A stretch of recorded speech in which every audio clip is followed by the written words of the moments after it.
రెండేళ్లలో ఏం జరిగింది ఏం ఒరిగింది తెలంగాణకి అంటే ఒక్క మాటలో చెప్పేయచ్చు. రామాయణం కదా కట్టే కొట్టే తెచ్చే అన్నట్టుగా ఏందయ్యా కాంగ్రెస్ ప్రభుత్వం రెండేళ్లలో చేసింది అంటే ఎగవేతలు, కూల్చివేతలు, పేల్చివేతలు, ఈ మూడు తప్ప పీకిందేమీ లేదు. ఎగవేతలు ఒకటా రెండా, ఎన్ని హామీలు ఎగ్గొట్టారు. ఇదే ఖమ్మం జిల్లాలో కౌలు రైతుల సంఖ్య చాలా పెద్ద ఎత్తున ఉంటుంది. ఆ రోజు రేవంత్ రెడ్డి పిసిసి అధ్యక్షుడిగా ఉత్తరాలు రాసినాడు కౌలు రైతులకి. ఏమని?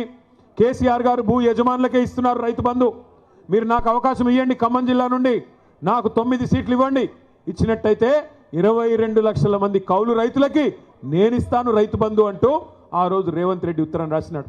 కేసీఆర్ గారు 2 పంటలకు ఇస్తున్నారు రైతు బంధు, నేను 3 పంటలకు ఇస్తా అన్నాడు. కేసీఆర్ గారు 10,000 ఇస్తే ఎకరానికి నేను 15,000 15,000 రూపాయలు ఇస్తానని చెప్పాడు. ఇప్పటికి ఎన్నిసార్లు ఇచ్చాడు రైతు బంధు? 15,000 ఇస్తానని చెప్పి 12,000 కుదించి అది కూడా ఇప్పటికి ఇచ్చింది ఒక్కసారి. 2 సార్లు ఎగ్గొట్టిండు. మొదటిసారి కేసీఆర్ గారు పెట్టిందే ఆ 5,000 రూపాయలు ఇచ్చాడు తప్ప ఒక్కసారి. రెండేళ్లలో ఈ ప్రభుత్వం రైతు బంధు వేసింది ఒక్కసారి, అది కూడా తగ్గించి 15,000 అని చెప్పి 12,000 కుదించి అది కూడా మొన్న ఒక్కసారి వేశారు. మళ్ళీ ఇప్పుడు సంక్రాంతి పండుగ రాబోతూ ఉంది. మరి ఇప్పుడు వేస్తారో వేయరో ఎవరికి తెలియదు. ఎంత దారుణం అంటే కౌలు రైతులను మర్చిపోయారు. 3 పంటలకు రైతు బంధు ఇస్తామనేది మర్చిపోయారు. 15,000 మర్చిపోయారు.